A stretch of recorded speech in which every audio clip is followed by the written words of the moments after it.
the Go Berserk with Email podcast with Navy nuclear engineer turned email software developer, Troy Broussard. So calm. I'm pissed off, but I'm telling this because I am teaching you how to think differently and how to test differently. So patient. And Ben, that's put $500,000 into this company too, is being told that nobody can find the goddamn bug.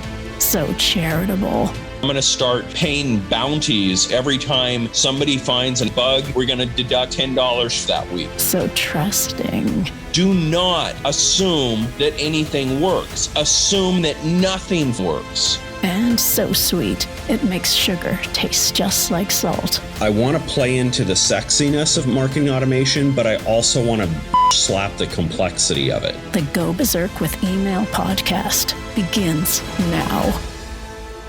I'm not sure that we should even be recording any more episodes after the dead cow story, man. Is there any way you're going to be able to top that? Should we just quit? I don't know, man. Sadly, I've got some that probably would top that in my childhood. I did some crazy stuff. So yeah, I could definitely, that's a good one. It's up there, right up there with the pet coyote as a child and the three-legged dog that would run up the steps of the 18-foot tall stump to climb into my Ford. And, I got a few, man. Nice. So what do you have in store for us today, Troy? We get a lot of emails back and forth on the help desk and to me privately and stuff that people, I talked about in the last episode about email banking, and I talked about how Tom kind of calls me Mr. Prolific and those things. And people look at that as though I'm somehow blessed to be that way, or that it's natural for me to be a content creator, or that it's easy for me to do those things. And that's not what it is. It's discipline, right? It is discipline and consistency. And when you exert the effort over time, then it becomes easy. And the amount of discipline is just not required, right? Habits, once they set in to become ritual, they don't require any effort anymore. When you set a new habit, it's a challenge, right? It takes willpower. You have to kind of force yourself to do it in the beginning. But think of it this way, how much willpower does it take you to brush your teeth in the morning? Do you have to talk yourself into it? Do you have to, read some mantras and recite some poems to get yourself in the right mood, and then maybe go out and do a few push-ups real quick to get motivated enough to brush your teeth? No, it just friggin' happens. You've been doing it for 40 friggin' years. And it's not that hard. It's habitual. It's ritualistic. It's no longer something that requires any motivation. So I think that people really have this misalignment when they think about, how do I stay motivated? Well, I'm going to tell you, let's go to the preaching here. Let's preach at you a little bit. Let's go on a sidetrack into religion. All right.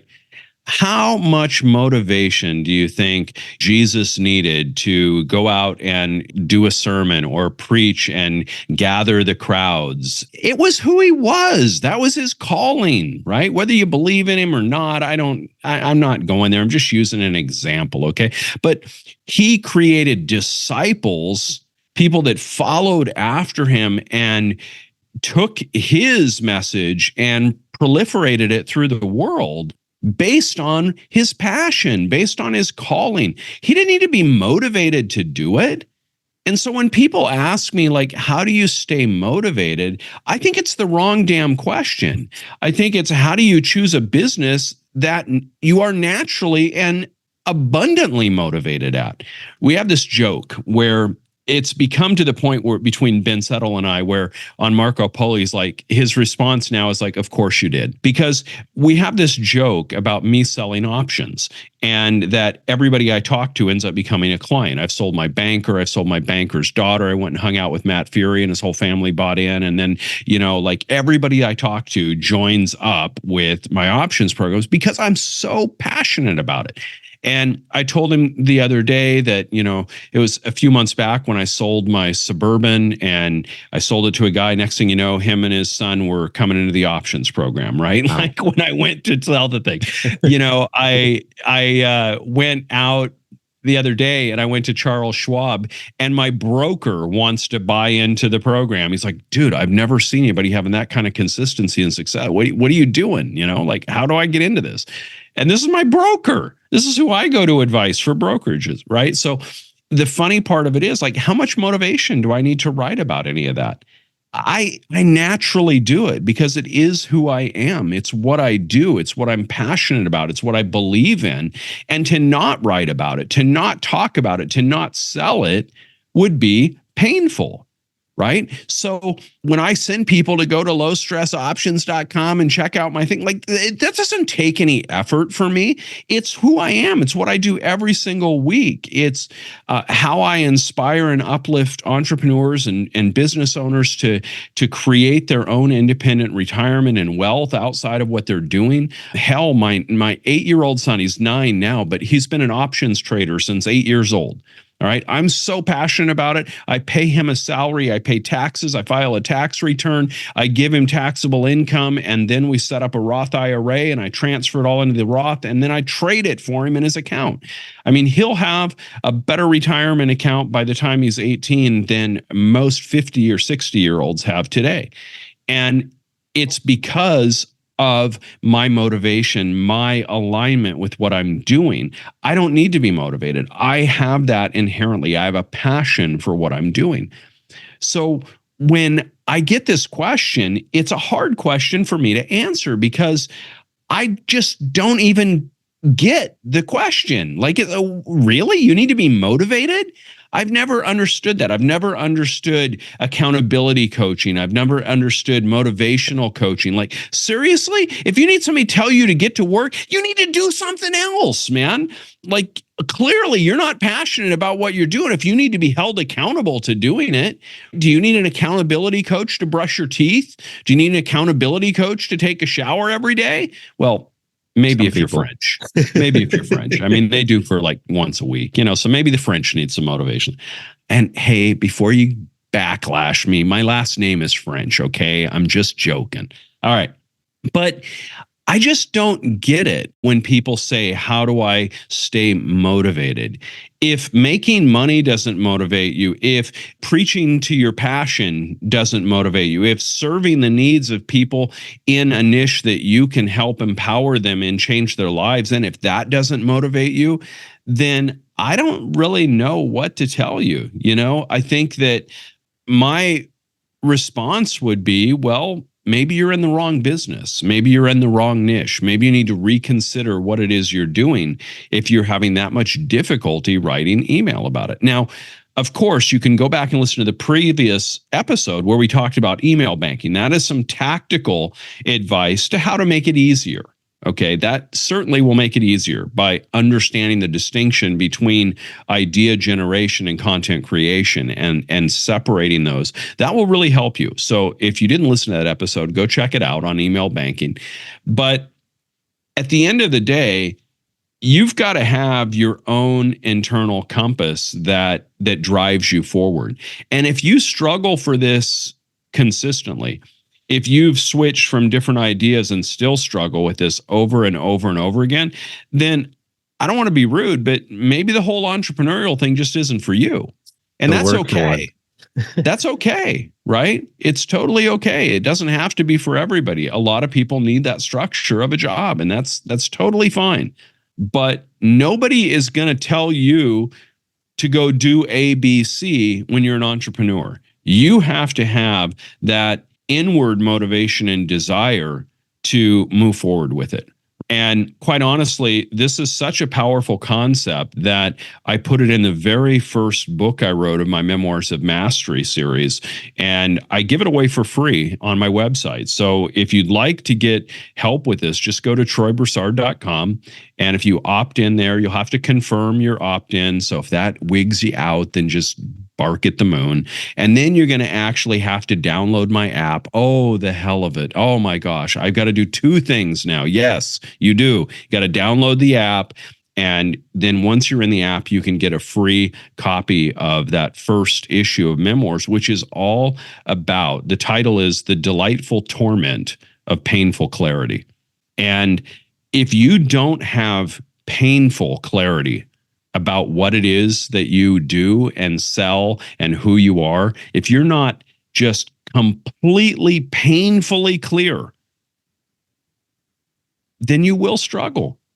But once you have that clarity and that purpose, and you've really identified and honed it in to the point where, you just couldn't not do it, that's when you'll really understand why I call it painful clarity, because it becomes painful not to be in alignment with what it is that is your desire to do, with who you are. If I was told I couldn't talk about options and trading and financial well-being and creating your own financial independence, if I was told I couldn't do that, it would be painful for me, because that's what I'm most defined by today. It's what I do more than anything. Yes, I run these software companies. Yes, I have multiple SaaS platforms that I have pioneered and created and still run and manage. But my passion these days is in options trading. And I have clarity about that.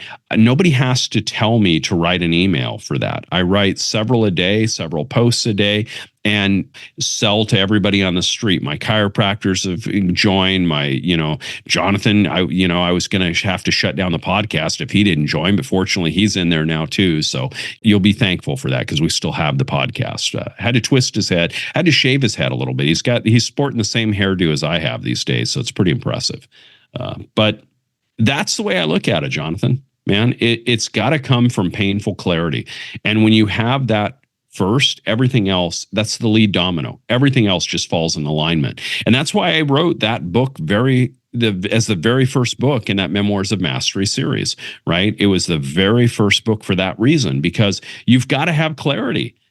Everything else, all the tactical nonsense that people try to do, especially with email, there's so much stupidity taught about tactical horseshit with email. Well, put a quote at the bottom of your email. Like all this stupid stuff. Add an emoji in your subject. I've even had somebody say that, you have to cite a scripture, a Bible verse at the end of your email. There's a guy out there that teaches this horseshit. I'm like, if that isn't the most disingenuous, sacrilegious stupidity I've ever heard, I don't know what is. You're going to use God to gamify your email deliverability? Seriously?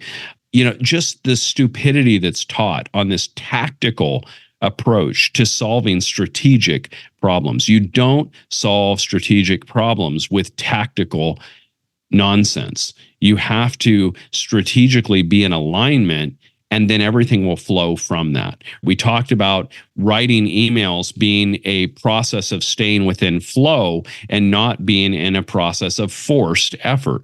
When you force yourself to do something, it never comes out well. But if you can stay in flow state with what you're doing, then it's easy.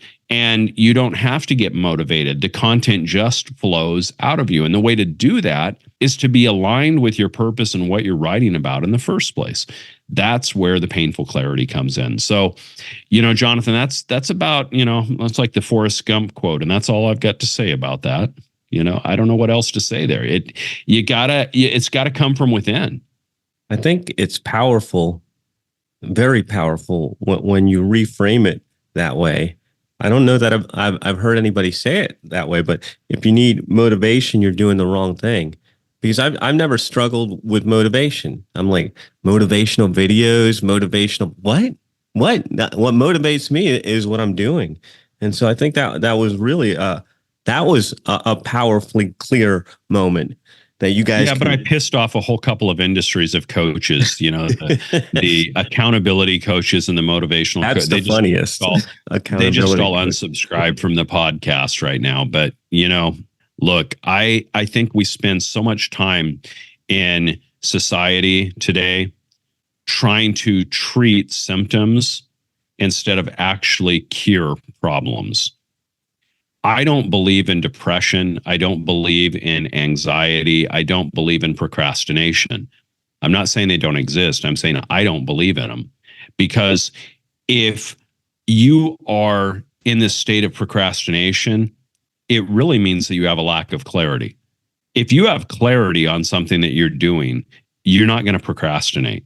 And so all of these things can be solved, not treated, but actually solved by simply getting clarity on what it is that you're doing. And a lot of these symptoms that entire industries exist to treat the symptom just go away. They don't really exist. They're just complete fictional bullshit when you are in alignment with your clarity, right? And I know whenever I say that, people like come at me with, well, there is minimal and clinical diagnosis for depression and all that. And yes, I'm not talking about the extreme situations, but as a society, we're more depressed than ever. And part of it is because we talk about being depressed all the time, right? Well, here's a fun little scientific fact for you. It's clinically impossible to be depressed while you're doing exercise. So maybe next time you get depressed, go for a walk around the block, because it generates energy and it generates motivation and generates a chemical release in your body that counteracts that. So is that the cure? No, of course not. I'm not trying to trivialize people that do suffer from clinical depression and all that stuff. Don't take this out of context. I'm saying that for me personally, these things don't exist. I don't have to be procrastinating about something. I just bang it out because it's something that's in alignment with who I am and what I'm passionate about in the first place. It's not like studying for an exam in college that I don't want to take and then procrastinating it. I align my life to be in alignment with the things that I want to do and how I want to spend my time. So when it comes to actually executing them, there's nothing to procrastinate about. And I think that, when people understand that if they look at whatever problem they're having, like being motivated, and stop looking at it as the problem, but look at it as a symptom and say, what is it that I'm doing in my life that causes me to need to be motivated? Oh, I'm in a job I hate. I'm doing something I don't believe in. I don't have confidence and I can actually get people results as a coach because I haven't done very good with it lately. So yeah, naturally, it's hard to be motivated to write those emails, to send them out when those things are in place. So I think the real cure is addressing the right problem and curing the problem, and not just trying to delusionally baffle yourself with bullshit by addressing the symptoms and thinking that you're getting somewhere, because all you're doing is taking an aspirin for a dislocated arm. Okay, sure, the aspirin helps a little bit, but you know what? At some point, you got to set the arm. You got to set the shoulder and get over it and treat and cure the actual problem. So that's what I have to say about motivation, Mr. Jonathan. Isn't it motivating to be motivated by Troy? There's no problem with motivation. Damn it, get over it. It's like the drill sergeant approach. I like it. I agree with you too. I don't believe in those things either, but maybe that's why we're both sitting here. Right? Smiling, having fun. So what do you have coming up for us next time? Well, we're going to stay on this Berserker Mail email topic and thread and go into how and what to write about when you just don't feel like writing. So, we all have those days where you just don't feel all that energetic or creative, but you still got to get that daily email out. So that's the topic we're going to go into next week. Well, Troy, thank you for keeping us motivated and accountable. We appreciate you for that. Thank you, listeners, for tuning in.